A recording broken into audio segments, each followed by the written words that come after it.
ದೇವರು ಪ್ರೀತಿಸುವ ಪ್ರೀತಿಯ ಬಿಗ್ ಜೆ ಟಿ ವಿ ಪ್ರಿಯ ವೀಕ್ಷಕರಿಗೆ ನಮ್ಮ ಕರ್ತನಾದ ಯೇಸು ಕ್ರಿಸ್ತನ ಹೆಸರಿನಲ್ಲಿ ನಿಮ್ಮನ್ನು ವಂದಿಸಿ ಸ್ವಾಗತ ಬಯಸ್ತಿದ್ದೇವೆ. ಬನ್ನಿರಿ, ದೇವರ ವಾಕ್ಯವನ್ನು ಇಂದು ನಾವು ಒಟ್ಟಾಗಿ ಅಧ್ಯಯನ ಮಾಡಿಕೊಳ್ಳೋಣ.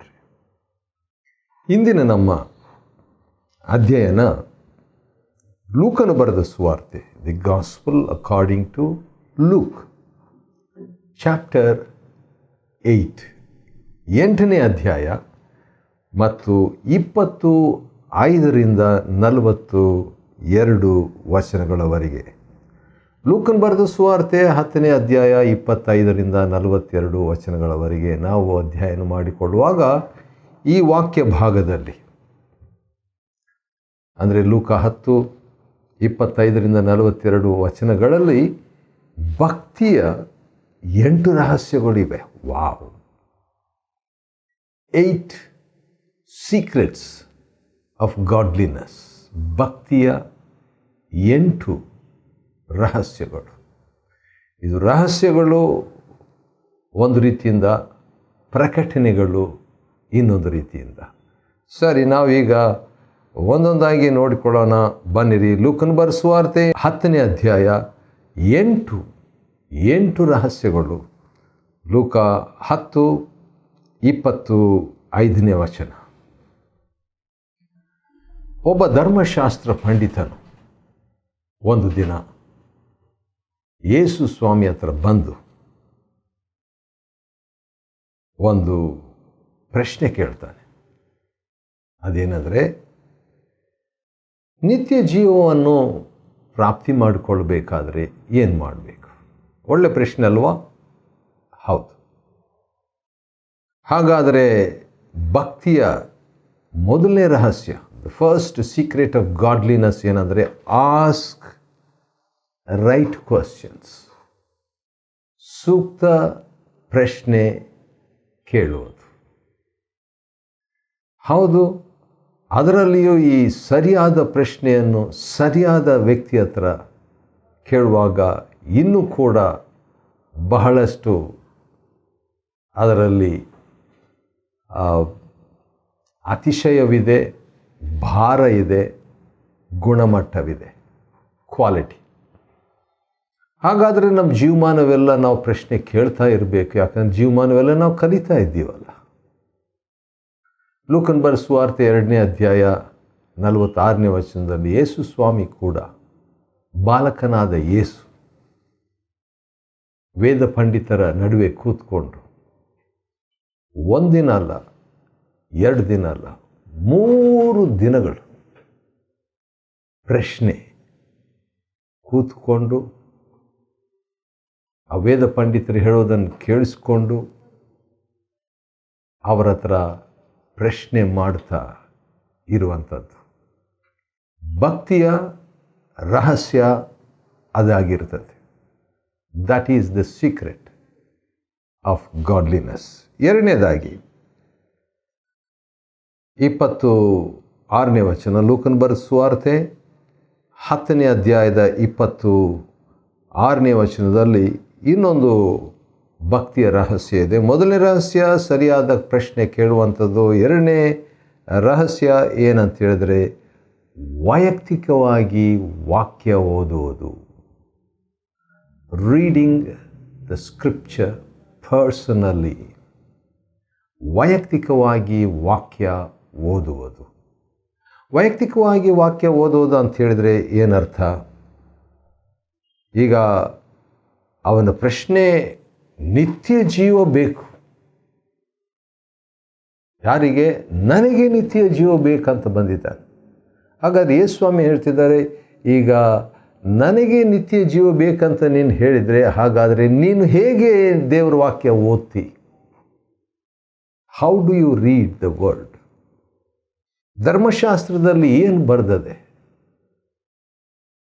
ನೀನು ಅದನ್ನು ಹೇಗೆ ಓದುತ್ತಿ ಎಂಬಂಥ ಪ್ರಶ್ನೆ ಕೇಳುವಾಗ ಅದರಿಂದ ನಾವು ತಿಳ್ಕೊಳ್ತೀವಿ, ವಾಕ್ಯ ನನಗೆ ನಿತ್ಯ ಜೀವ ಸಿಗಬೇಕು ವೈಯಕ್ತಿಕವಾಗಿ ಎಂಬ ರೀತಿಯಲ್ಲಿ ವೈಯಕ್ತಿಕವಾಗಿ ದೇವರ ವಾಕ್ಯವನ್ನು ಓದಬೇಕು. Reading the word personally. ಮೂರನೇದಾಗಿ, ಅಂದ ಹಾಗೆ ಲೂಕನು ಬರೆದ ಸುವಾರ್ತೆ 10ನೇ ಅಧ್ಯಾಯ ಮತ್ತು 25ರಿಂದ 42 ವಚನಗಳವರೆಗೆ ಇರುವಂಥ ವಾಕ್ಯ ಭಾಗದಲ್ಲಿ, ಲೂಕನ ಬರೆದ ಸುವಾರ್ತೆ 10ನೇ ಅಧ್ಯಾಯ 25ರಿಂದ 42 ವಚನಗಳವರೆಗೆ ಇರುವಂಥ ವಾಕ್ಯ ಭಾಗದಲ್ಲಿ ಭಕ್ತಿಯ 8 ರಹಸ್ಯಗಳಿವೆ. ಅದರಲ್ಲಿ ಒಂದು ನೋಡಿದ್ವಿ, ಅದೇನಂತ ಹೇಳಿದ್ರೆ ಸರಿಯಾದ ಪ್ರಶ್ನೆ ಕೇಳೋದು. ಎರಡನೇದು ವೈಯಕ್ತಿಕವಾಗಿ ವಾಕ್ಯ ಓದೋದು. ಮೂರನೇದು ದೇವರನ್ನು ಮನಃಪೂರ್ವಕವಾಗಿ ಪ್ರೀತಿಸುವುದು. ಭಕ್ತಿಯ ಮೂರನೇ ರಹಸ್ಯ ಏನಂತ ಹೇಳಿದ್ರೆ ಲವ್ ಗಾಡ್ ಟೋಟಲಿ. ದೇವರನ್ನು ಮನಃಪೂರ್ವಕವಾಗಿ ಪ್ರೀತಿಸುವಂಥದ್ದು. ಯಾಕಂದರೆ ಆ ಧರ್ಮೋಪದೇಶಕನು ಅಥವಾ ಧರ್ಮಶಾಸ್ತ್ರಿಯು, ಧರ್ಮಶಾಸ್ತ್ರ ಪಂಡಿತನು ಉತ್ತರ ಕೊಡ್ತಾ ಇದ್ದಾನೆ, ಪೂರ್ಣ ಹೃದಯದಿಂದಲೂ, ಪೂರ್ಣ ಪ್ರಾಣದಿಂದಲೂ, ಪೂರ್ಣ ಶಕ್ತಿಯಿಂದಲೂ, ಪೂರ್ಣ ಮನಸ್ಸಿನಿಂದಲೂ ದೇವರಾದ ಕರ್ತನನ್ನು ಪ್ರೀತಿಸುವುದು. ಹಾಗಾದರೆ ಪ್ರೀತಿ, ದೇವರನ್ನು ಪ್ರೀತಿಸುವುದು ಹೇಗೆ? ಪರ್ಸೆಂಟ್ಲಿ. ದೇವರನ್ನು ಪೂರ್ಣವಾಗಿ ಪ್ರೀತಿಸಬೇಕು. ಇದು ಭಕ್ತಿಯ ಮೂರನೇ ರಹಸ್ಯ. ಭಾಳ ಜನರು ದೇವರನ್ನು ಪ್ರೀತಿ ಮಾಡ್ತಾರೆ ವಿಶ್ವಾಸಿಗಳಲ್ಲಿ, ಆದರೆ ಪೂರ್ಣವಾಗಿ ಪ್ರೀತಿಸ್ತಾ ಇದ್ದಾರಾ ಅನ್ನೋದೇ ಪ್ರಶ್ನೆ. ಅದಕ್ಕೆ ನಾನು ರಹಸ್ಯ ಅಂತ ಹೇಳ್ತಿದ್ದೇನೆ. ನಾಲ್ಕನೇದಾಗಿ,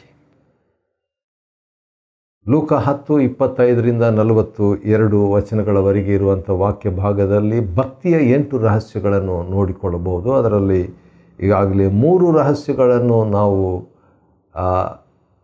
ನೋಡಿದ್ದಾಯಿತು. ಇನ್ನೂ 5 ರಹಸ್ಯಗಳನ್ನು ನಾವು ನೋಡಲಿಕ್ಕಿದ್ದೇವೆ. ಒಂದೊಂದಾಗಿ ನಾವು ನೋಡುವಾಗ ದೇವರು ನಮ್ಮ ಜೊತೆಯಲ್ಲಿ ಮಾತನಾಡಲಿ. 4ನೇ ಭಕ್ತಿಯ ರಹಸ್ಯ, 4th ಸೀಕ್ರೆಟ್ ಆಫ್ ಗಾಡ್ಲಿನೆಸ್, ಅದೇನಂಥೇಳಿ ನೋಡುವಾಗ ನಿನ್ನ ನೆರೆಯವನನ್ನು ನಿನ್ನಂತೆ ಪ್ರೀತಿಸಬೇಕು. ಲೂಕ 10:27. ಲೂಕ 10:27 ಇದರ ಪ್ರಕಾರವಾಗಿ ಲವ್ ನೇಬರ್ಸ್ ಪರ್ಸೆಂಟ್ಲಿ.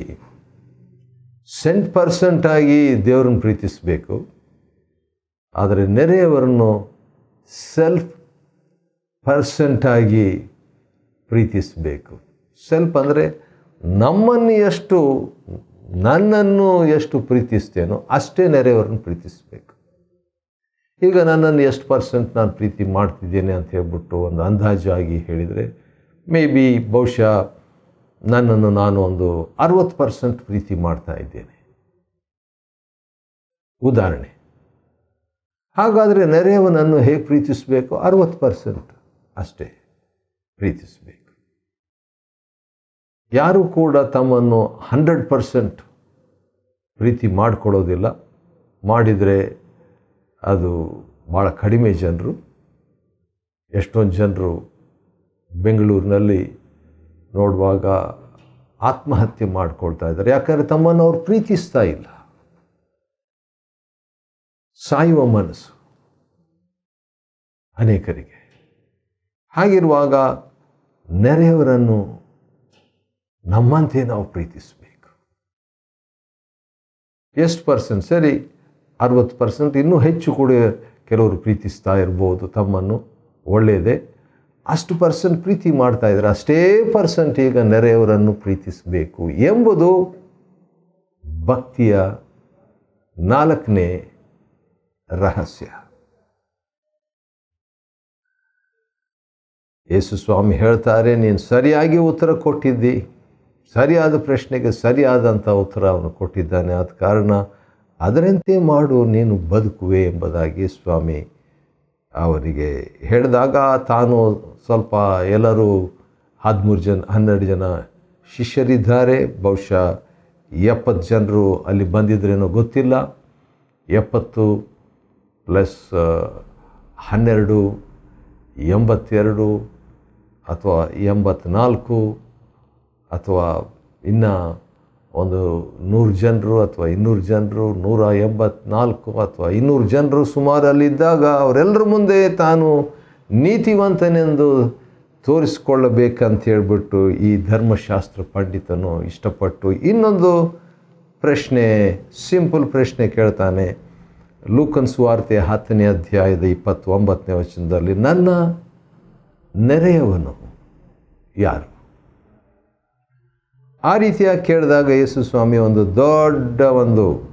ದೊಡ್ಡ ಮತ್ತು ಶಕ್ತಿಯುತವಾದಂಥ ಒಂದು ಸಾಮ್ಯವನ್ನು ಲೂಕನ ಸುವಾರ್ತೆ 10ನೇ ಅಧ್ಯಾಯ 30ರಿಂದ ಮತ್ತು 37ನೇ ವಚನದವರೆಗೆ, 30ರಿಂದ 37ನೇ ವಚನದವರೆಗೆ ಒಂದು ಸಾಮ್ಯವನ್ನು ಹೇಳಿ, ಒಬ್ಬ ಮನುಷ್ಯನು, ಒಂದು ಊರಿನಲ್ಲಿ ಒಬ್ಬ ಮನುಷ್ಯ ಇದ್ದ. ಆ ಮನುಷ್ಯನು ಯೆರೂಸಲೇಮಿನಿಂದ ಯೆರಿಕೋವಿಗೆ ಪ್ರಯಾಣವಾಗಿ ಹೋಗ್ತಾ ಇದ್ದಾಗ ಏನಾಯಿತು, ಕಳ್ಳರು ಬಂದರು. ಆ ಕೈಗೆ ಸಿಕ್ಕಿ ಬಿದ್ದ ಕಳ್ಳರ ಕೈಗೆ ಆವಾಗ ಅವನ ಕಡೆಯಿಂದ ಕಳ್ಳತನ, ಮ್ಯಾಕ್ಸಿಮಮ್ ಹೆಚ್ಚಿನ ಅಂಶ ಎಲ್ಲ ಕಳ್ಳರು ತಗೊಂಡ್ರು, ಗಾಯ ಮಾಡಿದರು. ಆನಂತರ ಅರೆಜೀವ ಮಾಡಿ ಬಿಟ್ಟು ಹೋದರು. ಗಾಯವಾಗಿ ಅಲ್ಲೇ ಬಿದ್ದುಕೊಂಡಿದ್ದಾನೆ. ಹತ್ರ ನೋವು, ವಸ್ತು ಹೋಯಿತು, ಈಗ ದೇಹಕ್ಕೆ ಗಾಯವಾಗಿದೆ ಅಂತ ಒಂದು ಪರಿಸ್ಥಿತಿಯಲ್ಲಿ ಅವನಿದ್ದಾಗ ಒಬ್ಬ ಯಾಜಕರು ಬರ್ತಾನೆ, ನೋಡಿಬಿಟ್ಟು ಹೋಗ್ತಾನೆ. ಇನ್ನೊಬ್ಬ ಲೇವಿಯು ಬರ್ತಾನೆ. ಇವರೆಲ್ಲ ದೇವಾಲಯಕ್ಕೆ ಅರ್ಜೆಂಟಾಗಿ ಹೋಗಬೇಕಂತ ಇದ್ದಂಥವ್ರು. ಯಾಕಂತ ಹೇಳಿದರೆ ಯೆರೂಸಲೇಮಿನಿಂದ ಯೆರಿಕೋವಿಗೆ ಪ್ರಯಾಣ ಮಾಡ್ತಾ ಇದ್ದಾನೆ. ಬಹುಶಃ ಯೆರೂಸಲೇಮಿನಿಂದ ಇವರು ಆಲಯದಿಂದ ಬರ್ತಿದ್ದಾರೆ, ಈಗ ಮನೆ ಕಡೆಗೆ ಹೋಗ್ತಿದ್ದಾರೆ ಅಂತ ಕಾಣ್ತದೆ. ಹೋಗ್ತಾ ಇದ್ದಾಗ ಇಬ್ಬರೂ ಕೂಡ ನೋಡಿಬಿಟ್ಟು ಯಾಜಕರು ಮತ್ತು ಲೇವಿ ಹೊರಟು ಹೋಗ್ತಾರೆ. ಆದರೆ ಒಬ್ಬ ಸಮಾರ್ಯದವನು, ಯಹೂದಿ ಅಲ್ಲದ ವ್ಯಕ್ತಿ, ಅವನು ಪ್ರಯಾಣ ಮಾಡ್ತಾ ಇದ್ದ. ಆದರೆ ಅವನು ಬಂದು ನೋಡಿಬಿಟ್ಟು ಕನಿಕರ ಪಡ್ತಾನೆ. ಕನಿಕರಪಟ್ಟು ಅವನ ಬಳಿಗೆ ಹೋಗಿ ಎಣ್ಣೆಯನ್ನು, ದ್ರಾಕ್ಷರಸವನ್ನು, ಗಾಯ ಕಟ್ಟಿ ಸ್ವಂತ ಕತ್ತೆ ಮೇಲೆ ಅವನನ್ನು ಕುಳ್ಳಿರಿಸಿ ವಸತಿ ಗೃಹಕ್ಕೆ ಬೇರೆ ತಗೊಂಡು ಹೋಗ್ತಾ ಇದ್ದಾನೆ. ಅಲ್ಲಿ ಹೋಗ್ಬಿಟ್ಟ ಮೇಲೆ ಆರೈಕೆ ಮಾಡ್ತಾನೆ ರೀ. ರಾತ್ರಿ ಎಲ್ಲ ಅವನ ಜೊತೆಗಿರ್ತಾನೆ. ಬೆಳಗ್ಗೆ ಹೊರಟು ಹೋಗುವಾಗ ಪ್ರಯಾಣ ನಿಲ್ಲಿಸ್ಲಿಕ್ಕೆ ಆಗಲ್ಲ. ಬೆಳ್ಳಿ ನಾಣ್ಯಗಳನ್ನು ಕೊಟ್ಟು ಛತ್ರದ ಯಜಮಾನ್ ಹೇಳ್ತಾನೆ, ಇವನನ್ನು ನೋಡ್ಕೊಂಡು ನೀನು ಆರೈಕೆ ಮಾಡಿ, ಇನ್ನೂ ಏನಾದರೂ ಹೆಚ್ಚಾಗಿ ಏನಾದರೂ ಇದ್ದರೆ ನಾನು ಪ್ರಯಾಣ ಹೋಗ್ಬಿಟ್ಟು ಹಿಂದಿರುಗಿ ಬರುವಾಗ ನಾನು ಕೊಡ್ತೀನಿ ಎಂಬುದಾಗಿ ಹೇಳಿಬಿಟ್ಟು ಹೋಗ್ತಾನೆ ರೀ. ಈಗ ಯೇಸು ಸ್ವಾಮಿ ಈ ಕಥೆಯನ್ನು ಹೇಳಿಬಿಟ್ಟು ಆ ಧರ್ಮಶಾಸ್ತ್ರ ಪಂಡಿತನಿಗೆ ಒಂದು ಪ್ರಶ್ನೆ ಕೇಳ್ತಾರೆ. ಅದೇನೆಂದರೆ, ಈ ಮೂವರಲ್ಲಿ ಯಾರು ಆ ಕಳ್ಳರ ಕೈಗೆ ಸಿಕ್ಕಿ ಬಿದ್ದವನಿಗೆ, ಈ ಮೂವರಲ್ಲಿ ಯಾಜಕನು, ಲೇವಿ, ಸಮಾರ್ಯದವನು, ಈ ಮೂವರಲ್ಲಿ ಯಾರು ನೆರೆಯವನು ಎಂದು ನಿನಗೆ ತೋರ್ತದೆ ಅಂತ ಧರ್ಮಶಾಸ್ತ್ರ ಪಂಡಿತನಿಗೆ ಕೇಳಿದಾಗ, ಧರ್ಮಶಾಸ್ತ್ರ ಪಂಡಿತನು ಯಾವನು ಕನಿಕರ ತೋರಿಸಿದನೋ ಅವನೇ ಎಂಬುದಾಗಿ ಹೇಳಿದಾಗ, ಅಲ್ಲಿ ಕನಿಕರದ ಬಗ್ಗೆ ಯೇಸು ಸ್ವಾಮಿ ಬೋಧಿಸುವುದಾಗಿ ನಾವು ನೋಡ್ತೇವೆ. ಅವನ ಬಾಯಿಂದನೇ ಆನ್ಸರ್ ಮಾಡಿದರು. ಹಾಗಾದರೆ ಅವನು ಕರೆಕ್ಟಾಗಿ ಆನ್ಸರ್ ಕೊಡ್ತಾನೆ. ಭಕ್ತಿಯ 5ನೇ ರಹಸ್ಯ ಏನಂದರೆ ಕನಿಕರ, ಮರ್ಸಿ ಆರ್ ಕಂಪ್ಯಾಷನ್. ಕನಿಕರ. ಹೌದು, ಭಾಳ ಶಕ್ತಿ ಈ ಕನಿಕರಕ್ಕೆ, ಈ ಕರುಣೆಗೆ, ಈ ದಯೆಗೆ, ಅನುಕಂಪಕ್ಕೆ ಒಂದಕ್ಕೊಂದು ಸಂಬಂಧ ಇದೆ. ಅವಾಗ ಯೇಸು ಸ್ವಾಮಿ, ಹೋಗು, ನೀನು ಅದರಂತೆ ಮಾಡು, ನೀನು ಕನಿಕರ ತೋರಿಸು. ಯಾರಿಗೆ ಅಗತ್ಯದಲ್ಲಿರುವಂಥವರಿಗೆ, ಕೊರತೆಯಲ್ಲಿರುವಂಥವರಿಗೆ ಕನಿಕರ ತೋರಿಸು. ಕನಿಕರ ಹೇಗೆ ತೋರಿಸ್ಬೇಕಂದ್ರೆ ಪ್ರಾಯೋಗಿಕವಾದ ಕನಿಕರ, ಪ್ರಾಕ್ಟಿಕಲ್ ಮರ್ಸಿ. ಇನ್ನೊಂದು ಸರಿ ಹೇಳ್ತೇನೆ, ಪ್ರಾಯೋಗಿಕವಾದ ಕನಿಕರ, ಪ್ರಾಕ್ಟಿಕಲ್ ಮರ್ಸಿ. ಕನಿಕರ ಅಂದ ತಕ್ಷಣ ನಾವೇನು ತಿಳ್ಕೊಳ್ತೀವಿ, ಏನು ಆ್ಯಕ್ಷನ್ ಇಲ್ಲ, ತಟಸ್ಥವಾಗಿ ಪ್ಯಾಸಿವ್ ಮರ್ಸಿ ಅಂತ ಹೇಳ್ಬಿಟ್ಟು, ತಟಸ್ಥ ಕರುಣೆ. ಅದರಲ್ಲಿ ಯೇಸು ಸ್ವಾಮಿ ಟೀಚ್ ಮಾಡ್ತಾ ಇರುವಂಥದ್ದು ಆ್ಯಕ್ಟಿವ್ ಮರ್ಸಿ, ಪ್ರಾಯೋಗಿಕವಾದಂಥ ಕಾರ್ಯಸಾಧಕ ಕನಿಕರ. ಅದಾದ ನಂತರ ಯೇಸು ಸ್ವಾಮಿ ಒಂದು ಹಳ್ಳಿಗೆ, ಬೆಥನ್ಯದ ಹಳ್ಳಿಗೆ ಬರ್ತಾರೆ. ಬಂದಾಗ ಮಾರ್ಥ, ಮರಿಯ, ಲಾಜರ ಇವ್ರ ಮನೆಗೆ ಬಂದಾಗ ಮರಿಯಳು ಮಾಡಿದ್ದು ಏನಂತ ನೋಡ್ತೀವಿ ನಾವು. ಲೂಕನ ಬರೆದ ಸುವಾರ್ತೆ 10ನೇ ಅಧ್ಯಾಯದ 39ನೇ ವಚನದಲ್ಲಿ ಯೇಸುವಿನ ಪಾದ ಬಳಿಯಲ್ಲಿ ಕೂತು ವಾಕ್ಯ ಕೇಳಿಸ್ಕೊಳ್ತಾ ಇದ್ಲು. ಹಾಗಾದರೆ ಭಕ್ತಿಯ 6ನೇ ರಹಸ್ಯ, here the voice of god, ಕರ್ತನ ಸ್ವರ ಕೇಳಿಸಿಕೊಳ್ಳುವುದು ಭಕ್ತಿಯ 6ನೇ ರಹಸ್ಯ. 7ನೇದಾಗಿ, ಮರಿಯಳು ಆ ರೀತಿಯಾಗಿದ್ದಾಗ ಮಾರ್ಥಳು, ಅವರ ಅಕ್ಕ ಯಾವ ರೀತಿಯಾಗಿ ಪ್ರತಿಕ್ರಿಯೆ ನೀಡಿದ್ರಂತ ನೋಡುವಾಗ,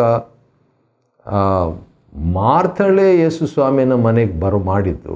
ಆದರೆ ಈಗ ಮಾರ್ಥಳು ಏನು ಮಾಡ್ತಿದ್ದಾಳೆ, ಚಿಂತೆಯಲ್ಲಿಯೂ ಗಡಿಬಿಡಿಯಲ್ಲಿಯೂ ಸಿಕ್ಕಿಕೊಂಡಿದ್ದಾಳೆ. ಹಾಗಾದರೆ ಮಾರ್ಥಳೆ ನೀನು ಅನೇಕ ವಿಷಯಗಳಲ್ಲಿಯೂ ಚಿಂತೆಯಲ್ಲಿ, ತೊಂದರೆಗಳಲ್ಲಿ ಸಿಕ್ಕಿಕೊಂಡಿದ್ದಿ. ಹಾಗಾದರೆ ಭಕ್ತಿಯ 7ನೇ ರಹಸ್ಯ, ಅವಾಯ್ಡ್ ರೆಸ್ಟ್ಲೆಸ್ ಆ್ಯಕ್ಟಿವಿಟಿ, ಅವಿಶ್ರಾಂತ ಚಟುವಟಿಕೆಯನ್ನು ತಡೆಗಟ್ಟುವಂಥದ್ದು ಭಕ್ತಿಯ ಮತ್ತೊಂದು ರಹಸ್ಯ. ಕೊನೆಯದಾಗಿ 8ನೇ ರಹಸ್ಯ, ಲೂಕನ ಬರೆದ ಸುವಾರ್ತೆ 10:25-42 ವಚನಗಳಲ್ಲಿರುವಂಥ ವಾಕ್ಯ ಭಾಗದಲ್ಲಿ ಭಕ್ತಿಯ 8 ರಹಸ್ಯಗಳನ್ನು ನಾವು ಅಧ್ಯಯನ ಮಾಡಿಕೊಳ್ತಿದ್ದೇವೆ. ಅದರಲ್ಲಿ 42ನೇ ವಚನ ಈ ರೀತಿ ಆಗಿದರೆ, ಲೂಕ 10:42 ಮರಿಯಳಿಗೆ ಯೇಸು ಸ್ವಾಮಿ ಹೇಳಿದ್ದು, ಅಂದರೆ ಮಾರ್ಥಳಿಗೆ ಹೇಳ್ತಾ ಇರೋದು, ಬೇಕಾದದ್ದು ಕೆಲವೇ ಅಥವಾ ಅವಶ್ಯವಾದದ್ದು ಒಂದೇ, ಒನ್ ಥಿಂಗ್ ಈಸ್ ನೀಡ್ಫುಲ್. ಮರಿಯಳು ಆ ಉತ್ತಮ ಭಾಗವನ್ನೇ ಆರಿಸಿಕೊಂಡಿದ್ದಾಳೆ. ಅದು ಆಕೆಯಿಂದ ಯಾರೂ ತೆಗೆಯಲಾಗುವುದಿಲ್ಲ, ಆಕೆಯಿಂದ ತೆಗೆಯಲಾಗುವುದಿಲ್ಲ. ಹಾಗಾದರೆ 8ನೇ ಭಕ್ತಿಯ ರಹಸ್ಯನು, choose the one needful thing. ಉತ್ತಮವಾದ ಆ ಒಂದು ಭಾಗವನ್ನು ಆಯ್ಕೆ ಮಾಡುವಂಥದ್ದು ಭಕ್ತಿಯ 8ನೇ ರಹಸ್ಯ. ಯಾವುದು ಉತ್ತಮವಾದದ್ದು? ಹೌದು, ಒಂದು ರೀತಿಯಿಂದ ನೋಡುವಾಗ ಕರ್ತನನ್ನೇ ಆಯ್ಕೆ ಮಾಡಿದಳು ಮರಿಯಳು. ಮಾರ್ಥಳು ಕರ್ತನ ಸೇವೆಯನ್ನೇ ಆಯ್ಕೆ ಮಾಡಿಕೊಂಡಳು. ಸೇವೆ ಬೇಕು, ಇಲ್ಲ ಅಂತ ಅರ್ಥ ಅಲ್ಲ, ಆದರೆ ಕರ್ತನು ಅಭಿನಂದಿಸಿದ್ದು ಗಮನಿಸ್ತಕ್ಕದ್ದು, ಅದರಿಂದ ಕಲಿಯತಕ್ಕದ್ದು. ಸರಿ, 5 ರೊಟ್ಟಿ 7 ಮೀನು ತಕ್ಕೊಂಡು 5,000 ಜನರಿಗೆ ಪೋಷಣೆ ಮಾಡಿದಂಥ ಯೇಸು ಸ್ವಾಮಿ ಮಾರ್ಥ ಮರಿಯರಿಗೆ ಅವ್ರ ಮನೆಯಲ್ಲಿ ಏನಾದರೂ 1 ರೊಟ್ಟಿ ಇದ್ದರೆ ಆ 1 ರೊಟ್ಟಿಯನ್ನು 10 ರೊಟ್ಟಿ ಅಥವಾ 20 ರೊಟ್ಟಿ ಮಾಡ್ಬೋದಾಗಿತ್ತು. ವಾಕ್ಯಕ್ಕೆ ಆದ್ಯತೆ ಮರಿಯಳು ಕೊಟ್ಟಳು, ಮಾರ್ಥಳು ಕರ್ತನ ಸೇವೆ ಕೊಟ್ಟು. ಎರಡೂ ಬೇಕು, ಆದರೆ ಅವಶ್ಯವಾದದ್ದು ಒಂದು, ಉತ್ತಮ ಭಾಗ, ತೆಗೆಯಲಾಗದ ಭಾಗ. ಇದು ಭಕ್ತಿಯ ರಹಸ್ಯ. ಲೂಕನ ಬರೆದ ಸುವಾರ್ತೆ 10ನೇ ಅಧ್ಯಾಯ 25ರಿಂದ 42 ವಚನಗಳನ್ನು ಅಧ್ಯಯನ ಮಾಡಿಕೊಳ್ಳುವಂತೆ ದೇವರು ಕೊಟ್ಟ ಕೃಪೆಗಾಗಿ ಆತನಿಗೆ ಸ್ತೋತ್ರವಾಗಲಿ. ದೇವರು ನಿಮ್ಮನ್ನು ಆಶೀರ್ವದಿಸಲಿ.